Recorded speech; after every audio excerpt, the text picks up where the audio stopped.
Good morning बच्चों, मैं संजीत आप लोगों के बीच एक बार फिर से क्लास 9 NCERT इंग्लिश बुक की एक पोएम लेकर आया हूँ जिसका टाइटल है द रोड नॉट टेकन। आज हम लोग इस वीडियो को इस पोएम को बेहतर तरीके से समझने की कोशिश करेंगे और उम्मीद करता हूँ कि आप लोगों को ये वीडियो पसंद आएगा। और सबसे पहले मैं आप लोगों से कहना चाहूँगा कि जैसा कि ये अभी कोविड-19 का सिचुएशन चल रहा है, ऐसी परिस्थिति में आप लोगों की विद्यालय जो है वो बंद है और आप लोग पूरी तरह से पढ़ाई नहीं कर पा रहे हैं। आपके इसी प्रॉब्लम को मैं दूर करने के लिए इस प्रकार की वीडियो बना रहा हूँ। तो बस आप लोग इस वीडियोज़ को देखते रहें, समझिए, और किसी भी प्रकार की कोई समस्या हो तो आप मुझे कॉल कर सकते हैं, आप मुझे व्हाट्सएप कर सकते हैं। मैं अपने नंबर को थंबनेल पे डाल दे रहा हूँ, okay.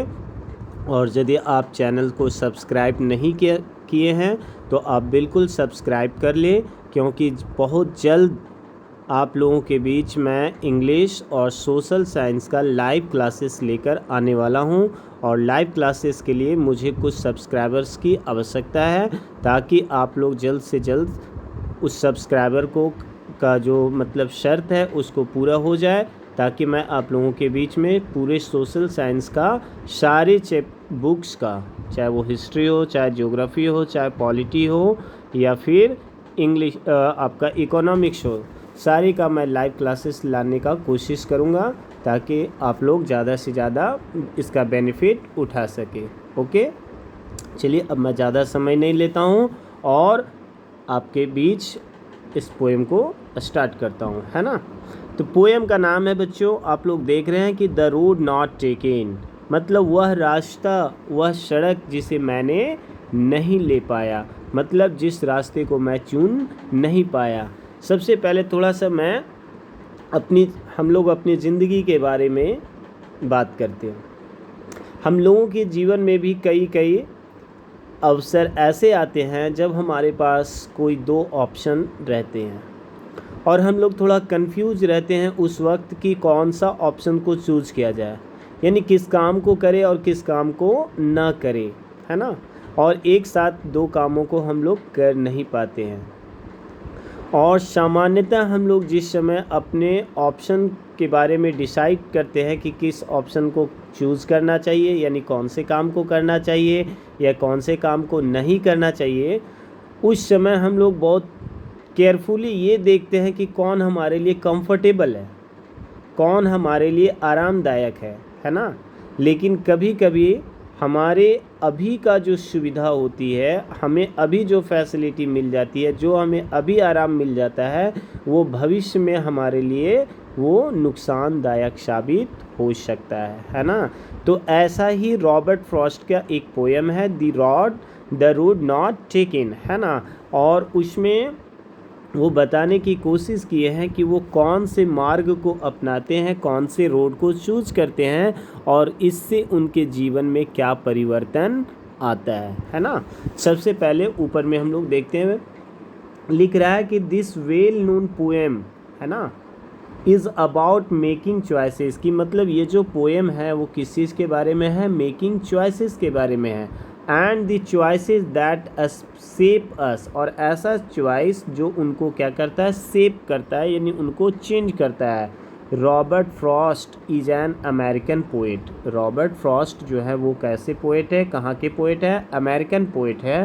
Who rights simply but इंसाइटफुली, मतलब कहने का तात्पर्य है कि वो लिखते तो बड़ा ही साधारण है ना, सिंपल भाव में लिखते हैं, लेकिन उसका मीनिंग जो है वो बहुत गहरा है। About common ordinary experiences, okay, यानी लिखते हैं बहुत सहज भाव में, लेकिन उसका अर्थ जो है वो काफ़ी मायने रखता है, ठीक है। अब पोएम को बिगिन करते हैं। सबसे पहले फर्स्ट स्टैंजा में आप लोग देखोगे यहाँ से, है ना, two roads diverse in a yellow would, कह रहा है टू रोड्स, दो रास्ते जो थे वो डाइवर्स थे, मतलब कि एक ऐसा कोई सेंटर पॉइंट है और यहाँ से दो रास्ते ऐसे निकले हुए, ठीक है ना, यानी मोड़ वाला इलाका है ऐसा, और वहाँ से दो रास्ते जो है वो अलग अलग दिशाओं में जाता है। कहाँ पे? Yellow would. देखिए वुड का मतलब लकड़ी होता है, लेकिन यहाँ पे पोयम में हम लोग जंगल समझेंगे। और येलो, और जब जंगल की बात करते हैं तो जंगल तो भाई फॉरेस्ट जो होता है वो जनरली ग्रीन होता है ना, लेकिन यहाँ पे येलो लिया गया है। क्यों? शायद उस समय का जो मौसम है वो पतझड़ का मौसम है, यानी जंगल में जो पेड़ पौधे हैं उनके पत्ते जो है वो पीले हो गए हैं पतझड़ के मौसम की वजह से, है ना। तो कहना चाह रहे हैं भाई कि उस जंगल के उस पॉइंट से जहाँ पे वो खड़े हैं वहाँ से दो रास्ते जो है वो अलग अलग दिशाओं में जाता है। And sorry I could not travel both, और मुझे इस बात का दुख है कि मैं दोनों रास्तों पर सफ़र नहीं कर पाया, है ना। क्यों? एंड बीट वन ट्रैवलर, एक ट्रैवलर होने के नाते, एक यात्री होने के नाते, है ना, मैं दोनों रास्तों पे एक साथ सफ़र नहीं कर पाया। लॉन्ग आई स्टूड, लंबे समय तक मैं खड़ा रहा। And look down one as far as I could to where it bent in the undergrowth. कह रहा है कि पोएट जो है रॉबर्ट फ्रॉस्ट कहते हैं कि एंड बी वन ट्रैवलर, एक ट्रैवलर होने के नाते, लॉन्ग आई स्टूड, लंबे समय तक मैं खड़ा रहा। कहाँ पे? इस पॉइंट पे जहाँ पे मैं मेंशन कर रहा हूँ, है ना। और वो क्या करते हैं? लुक डाउन, और वो रास्ते को देखते हैं। One as far as I could, मतलब जहाँ तक उनकी निगाहें जा सकती है वो उस रास्ते को देखते हैं, और वो रास्ता आगे जाके क्या हो जाता है? तो बेंट हो जाता है, यानी कि आगे जाके वो मुड़ा हुआ रास्ता है, तिरछा रास्ता है, इस वजह से बहुत दूर तक वो नहीं देख पाते हैं। लेकिन जहाँ तक उनकी निगाहें जाती है उस रास्ते को वो बिल्कुल देखने की कोशिश करते हैं। ओके, अब हम लोग सेकेंड स्टैंजा को देखेंगे, है ना।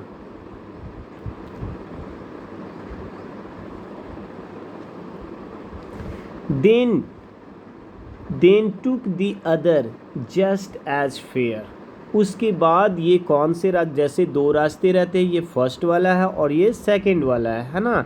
तो वो कौन से रास्ते पे ट्रैवल करना पसंद करते हैं? सेकंड वाले रास्ते पे, है ना, सेकंड रोड को।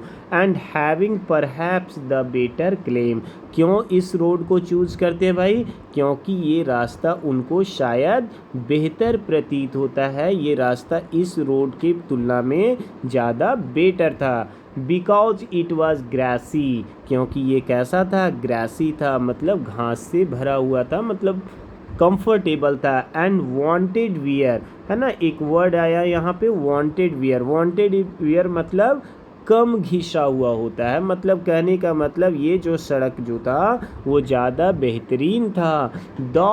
यद्यपि as far that the passing there had worn them really about the same, यद्यपि ऐसा प्रतीत होता है, लिख रहा ना, as far that the passing there, जब वो उन रास्ते से गुजरते हैं उस रास्ते से, had worn them really about the same, उनको वैसा ही प्रतीत होता है जैसा कि वो बिल्कुल सोचते हैं कि ये रास्ता जो है वो कम घिसा हुआ है और ये कंफर्टेबल है, यानी कि उनको ये रास्ता फर्स्ट रोड से ज़्यादा बेटर फील होता है कि ये नहीं, ये रास्ता आसान है, मंजिल इसमें हमें प्राप्त करने में जल्दी होगी और हमें सुविधा होगी। ठीक है।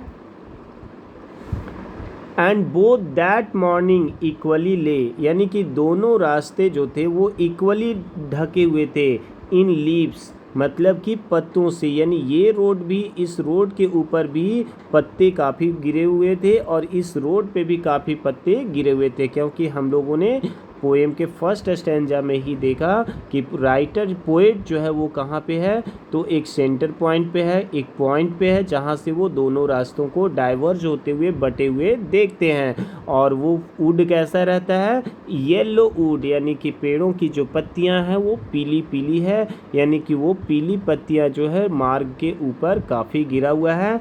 लिख रहा है ना, in leaves no step had trodden black, यानी कि पत्तियां जो रोड पे गिरे हुए थे उसके ऊपर कोई ट्रैवलर नहीं चला था, इस वजह से वो पत्तियों के ऊपर पैरों के निशान न बनी थी, इस वजह से वो पत्ते काले नहीं पड़े थे। Oh I kept the first for another day, और ये कहते कि ये जो पहला वाला रास्ता है उस रास्ते को मैं किसी और दिन के लिए छोड़ दिया, कि उस रास्ते पे यानी इस रोड पे मैं कभी और सफ़र करूँगा।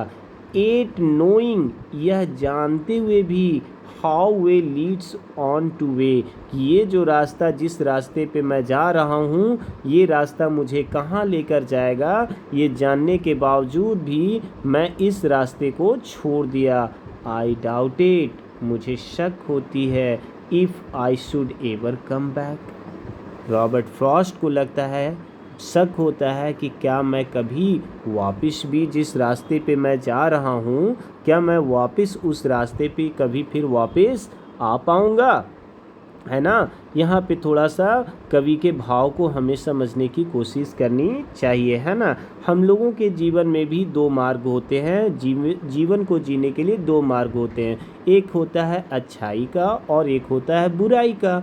तो जो अच्छाई का मार्ग होता है उसमें हमें विभिन्न प्रकार के प्रॉब्लम्स का सामना करना हो सकता है, कि हमें विभिन्न प्रकार के प्रॉब्लम्स को फेस करना पड़े, हमें स्ट्रगल करना पड़े। लेकिन जो बुराई का मार्ग होता है वो बड़ा ही शुरुआत में कैसा लगता है, बहुत ही कंफर्टेबल लगता है कि इस रास्ते पे तो चल के जो चाहेंगे जीवन में हासिल कर लेंगे, है ना। लेकिन जब हम बुराई के मार्ग पे भी चलते हैं उस वक्त भी हमारी अंतरात्मा जो है वो कहती है कि जिस राह पे मैं जा रहा हूँ क्या मैं वापस उस मार्ग से वापस कभी लौट पाऊँगा या नहीं, है ना। हम लोग इस चीज़ को समझते हैं कि एक बार यदि बुराई के मार्ग पे चल दिए तो उससे उस दलदल से, उस बुराई के मार्ग से वापस आकर फिर अच्छाई के मार्ग पे चलना इतना आसान नहीं होता है। वही चीज़ यहाँ पे रॉबर्ट फ्रॉस्ट जो है ना वो कहना चाह रहे हैं कि मैंने पहले रास्ते को अनदर डे के लिए छोड़ दिया, एट नोइंग, यह जानते हुए भी कि ये रास्ता मुझे कहाँ लेकर जाएगा। और उन्हें शक होता है कि if I should ever come back, कि क्या मैं वापस कभी इस मार्ग पर आ पाऊँगा, यानी अच्छाई के मार्ग पे आ पाऊँगा या नहीं। थर्ड स्टैंजा की ओर बढ़ते हैं। लिख रहा, I shall be telling this with a sigh, मैं आहें भर भर के इस बात को कहता रहूँगा, मतलब लंबे समय तक इन बातों को मैं लोगों से कहता रहूँगा, कि समवेयर एजेड एंड एजेज, और वर्षों वर्षों तक कहता रहूँगा। कौन सी बातों को, two roads diverge in a wood, कि जंगल में दो रास्ते जो थे वो डाइवर्ज थे, मतलब एक रास्ते ये हो गया और दूसरा रास्ता ये हो गया, डाइवर्ज था। And I took the one, और मैं कौन से रास्ते को चूज किया, लेस ट्रेवल्ड, वो रास्ता जो कम घिसा हुआ था, जिस पे बहुत कम लोग सफ़र किए थे, बाय, है ना, less travelled by, and that has made all the difference, और ये चीज़ जो है वो मेरे जीवन को क्या करके रख दिया, बदल कर रख दिया, है ना। तो हम लोग भी देखते हैं कि जो बुराई का मार्ग होता है उसमें बहुत कम लोग चलते हैं, लेकिन वो शुरुआत में अच्छा प्रतीत जरूर होता है, लेकिन आगे चल के वो उस मार्ग पे चलने वाले लोगों को तबाह करके रख देता है, बर्बाद करके रख देता है। इसीलिए रॉबर्ट फ्रॉस्ट अफसोस जता रहे हैं इस स्टैंजा में, रिग्रेट कर रहे हैं, और वो कहते हैं I shall be telling this with a sigh, कि मैं आह भर के कहता रहूँगा, समवेयर एजेज एंड एजेज, वर्षों वर्षों तक, कि two roads diverge in a wood, कि दो रास्ते जो थे वो जंगल में डाइवर्ज थे, एंड आई टूक, और मैं कैसे रास्ते को चूज़ किया, वन लेस ट्रेवल्ड बाय, मतलब ऐसे रोड को जिस पे बहुत कम लोग सफ़र किए थे, जो कंफर्टेबल फील हो रहा था, जो आरामदायक लग रहा था, and that has made all the differences, और यही चीज़ जो है वो मेरे जीवन में बहुत बड़ा परिवर्तन ला दिया, यानी कि मेरे जीवन को बदल कर रख दिया। ओके बच्चों, तो ये पोयम आपका समाप्त हो गया। इससे आपका इंग्लिश टुडे में विभिन्न प्रकार का क्वेश्चंस है, आप लोग उसको प्रैक्टिस करेंगे और आपके NCERT में भी बहुत सारे क्वेश्चंस है ना। और हर स्टैंजा वाइज का भी आपका इंग्लिश टुडे में बना के एक स्टैंजा दिया हुआ है, उससे कुछ रिलेटेड कुछ क्वेश्चंस है। यदि आप लोग उसको करोगे ना तो आपका इंग्लिश और भी बेहतर हो जाएगा। ओके, और फिर भी यदि किन्हीं को कोई समस्या होगी तो आप मुझे इस नंबर पे कॉल कर सकते हो और या व्हाट्सएप करके पढ़ाई से रिलेटेड केवल अपनी समस्या को रख सकते हैं, केवल पढ़ाई से संबंधित।